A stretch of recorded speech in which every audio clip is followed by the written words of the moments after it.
Hi guys, ఇవాళ అయితే రవ్వ లడ్డు ఎలా చేయాలో నేర్చుకుందాం. ఫస్ట్ స్టవ్ ఆన్ చేసుకొని కడాయి పెట్టి గీ వేసి గీ కరిగాక బొంబాయి రవ్వ ఒక గ్లాసు వేసి ఫ్రై చేసుకోవాలి. తర్వాత ఒక 4 కొబ్బరికాయలని మిక్సీ చేసేసుకొని మళ్ళా కడాయిలో నెయ్యి వేసుకొని మిక్సీ చేసుకున్న కొబ్బరి తురుముని ప్యాన్లోకి వేసుకోవాలి. అది కూడా బాగా ఫ్రై చేసుకోవాలి, ఆ తడి అంతా పోయే వరకు.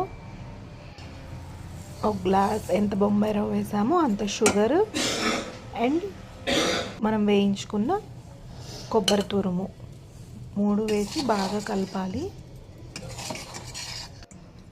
తర్వాత కొన్ని పాలని చిన్న గిన్నెలో కొన్ని పాలను పోసుకొని వేడి చేసుకొని ఆ పాలు బైండింగ్ కోసం దాంట్లో వేయాలి.